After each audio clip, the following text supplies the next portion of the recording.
तो hey guys, कैसे हो आप लोग? आई होप आप सभी अच्छे होंगे। और बहुत दिनों बाद ये वीडियो अपलोड होगा।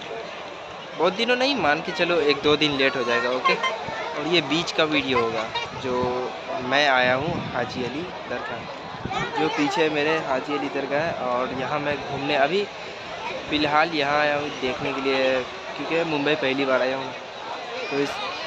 तो इसका पूरा वीडियो अपलोड होगा। तो 2-3 दिन टाइम लगेगा और वॉइस ओवर भी करना रहता है भाई, क्योंकि अभी अपन बना रहे हैं मिनी ब्लॉग। क्योंकि वॉइस नहीं उसी टाइम क्यों नहीं बोल पाते, क्योंकि इधर मतलब लोग सबका आवाज़, इधर बैकग्राउंड का साउंड बहुत ज़्यादा हो जाता है। अभी थोड़ा कम है तो इसको रिकॉर्ड करके अपलोड किया जाएगा थोड़ी देर के लिए वीडियो को, ओके। और पीछे का बिल्डिंग सब भी देख लो भाई। कैमरा थोड़ा साफ़ नहीं है, फ़ोन लेंगे नया, अभी नहीं है, इसी में काम चला रहे हैं थोड़ा।